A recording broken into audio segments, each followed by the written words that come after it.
Assalamualaikum warahmatullahi wabarakatuh. Halo sahabat Semesta Indonesia. Hari ini saya ingin bertemu Pak Ustadz Rahmat Hidayatullah untuk menanyakan Idul Adha. Tentunya berkaitan dengan kurban. Yuk kita ketemu dengan Pak Ustadz.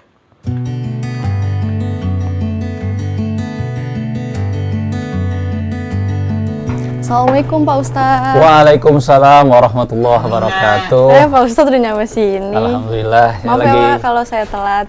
Ya nggak apa-apa. Kita lagi ngontrol peternakan kambing di Yamasta untuk sebagai setting buat anak-anak di sini. Ya. Gimana kabarnya Pak Ustadz? Alhamdulillah baik.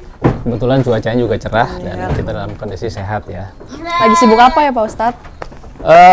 Masih seperti biasa dari taklim ke taklim. Namun hari ini memang lagi persiapan ngontrol ini hewan kurban dan stok-stok yang lainnya mungkin nanti akan bisa dipersiapkan buat keperluan. Mungkin ada umat-umat yang perlu, nanti kita bisa persiapkan di sini. Oh iya Pak Ustadz, sebentar lagi kan kita ingin menyambut Hari Raya Idul Adha, yang dimana umat Muslim itu ingin berkurban. Ada beberapa hal yang saya ingin tanyakan kepada Pak Ustadz. Silakan. Mengenai berkurban ini. Apa saja sih Pak Ustadz yang harus diperhatikan ketika kita ingin berkurban? Hal-hal yang perlu diperhatikan bagi orang yang ingin berkurban, yang pertama dia tentunya harus memahami ilmunya. Syariat mengajarkan ada jenis-jenis hewan yang dianjurkan untuk melaksanakan kurban, yaitu diantaranya sapi, unta, kambing, dan domba. Itu yang tentu kita harus perhatikan juga jenis hewan ini, jangan dengan yang lainnya. Kemudian diperhatikan juga usia hewan kurban ini. Kalau unta itu harus sudah berumur 5 tahun lebih, artinya dia sudah menginjak tahun yang ke-6. Kalau sapi itu 2 tahun lebih, menginjak tahun yang ketiga. Kalau kambing seperti ini di atas 1 tahun menuju tahun kedua. Atau kalau tanda ciri khususnya adalah dia sudah punya gigi tetap 2 yang menjadi ciri khususnya. Tapi secara ukuran tadi tahun yang sudah dijelaskan bahwa sesuai syariat seperti itu. Kemudian juga kondisi hewan yang dikurbankan itu harus sehat. Jadi jangan yang sakit, jangan yang cacat. Harus betul-betul, karena memang kita ingin melaksanakan syariat, tentunya mengharapkan ridha Allah, kita berikan yang terbaik. Kemudian juga kepemilikannya yang jelas. Kepemilikan ini harus hewan kita sendiri. Entah kita pelihara dari kecil hingga dia cukup memenuhi syarat, atau kita hasil pembelian yang sah. Jangan sampai ntar orang niat berkurban tapi bukan punya dia, bukan punyanya sendiri, hasil merampas punya orang lain diserahkan ke masjid, itu tidak dibenarkan dalam syariat. Harus milik kita sendiri, gitu ya. Baik Pak Ustadz, bolehkah berkurban itu dengan patungan Pak Ustadz? Berkurban itu kalau yang diajarkan oleh Rasulullah syariatnya, di sini ada perbedaan pendapat para ulama.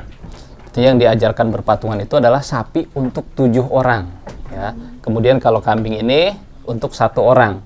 Tapi Rasulullah mengajarkan juga ketika dia berkurban dengan doa yang disampaikan, Allahumma taqabbal haza an Muhammadin wa ummati Muhammadin.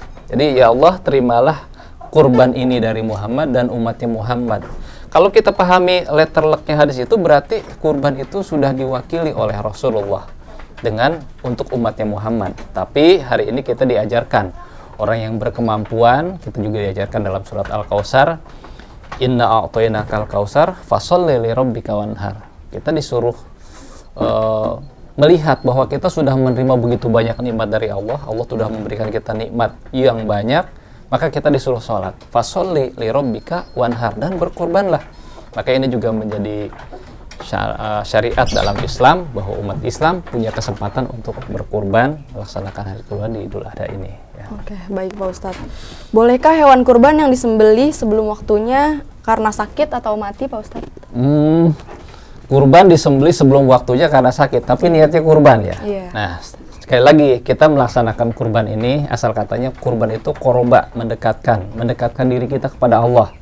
Tentunya kita melaksanakan juga karena niat memang untuk ibadah. Kalau kita melaksanakannya karena terpaksa atau karena tujuan-tujuan yang lainnya, itu nanti di luar kurban. Adapun kurban syariatnya dilaksanakan pada tanggal 10 Zulhijjah atau setelahnya 11, 12, 13, ya. Jadi di luar hari itu bukan kurban.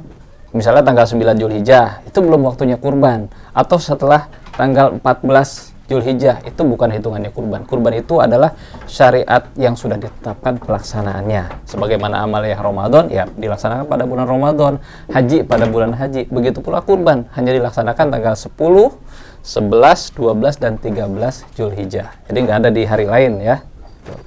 Oke Pak Ustadz, apakah boleh kurban sapi lebih dari 7 atau kurang dari 7 Pak Ustadz?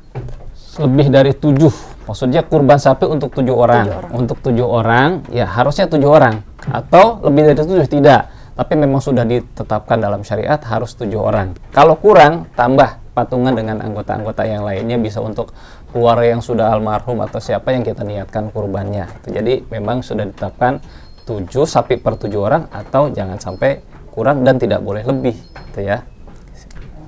Oke, apakah penyembelihan hewan kurban itu hukumnya wajib bagi yang mampu Pak Ustadz? Ya, kalau kita mengacu pada hadis Rasulullah, man kana lahu sa'atan walam yudahi fala yaqrabanna musallana.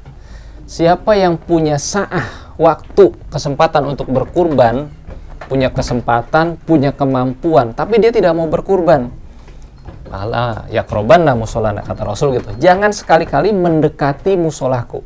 Kita bisa ngambil pelajaran bahwa orang mampu, punya kesempatan tapi tidak mau kurban, atau dalam tanda kutip pelit orangnya ya, tidak mau berkurban. Rasulullah mengajarkan seperti itu. Jangan sekali-kali mendekati musolahku.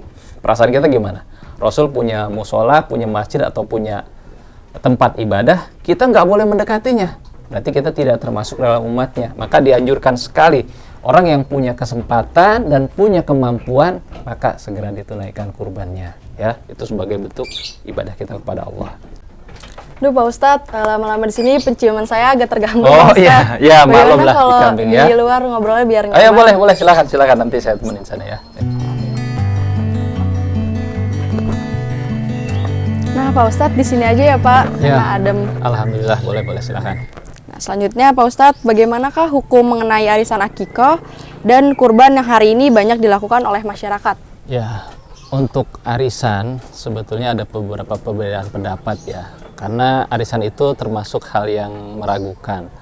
Namun jika orangnya komitmen atau khawatir nanti setelah dia berhutang arisan ada sesuatu terjadi, misalnya wafat, itu harus ada komitmen dari ahli warisnya yang membayar. Jangan sampai nanti orang arisan berkurban di tahun ini, pada berikutnya belum sempat dia membayar arisan untuk teman-temannya atau saudara yang lain, dia keburu dipanggil oleh Allah. Nah ini harus jelas komitmennya, si ahli warisnya harus betul-betul bertanggung jawab. Jangan sampai dia berkurban tapi dia juga berhutang. Diperbolehkan, namun harus betul-betul punya komitmen yang kuat ya. Bolehkah kita memakan daging kurban yang kita kurbankan sendiri Pak Ustadz? Ya, jadi kurban ini ada 2 jenis. Ada kurban nazar, ada kurban yang sunnah. Kalau kurban nazar itu misalnya orang punya janji, jika bisnis saya sukses, atau jika gaji saya meningkat, atau jika proyek saya tembus, saya akan berkurban. Nah, itu berarti sudah menjadi kurban wajib.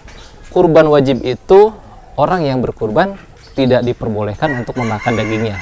Namun kalau kurban yang sunnah, jadi tidak punya ucapan apa-apa, hanya melaksanakan sesuai dengan datang waktu berkurban kemudian dia berkurban, itu dia boleh makan. Maksimal adalah 1/3 dari jumlah berat dagingnya yang boleh dimakan. Tapi para panitia bisa, karena sudah mempersiapkan banyaknya mustahik, disarankan ya jangan sampai 1/3, jangan sampai ntar kurban hanya untuk keluarganya sendiri. Diutamakan adalah untuk masyarakat sekitarnya. Tapi diperbolehkan 1/3 dari jumlah daging yang dihasilkan itu boleh dimakannya.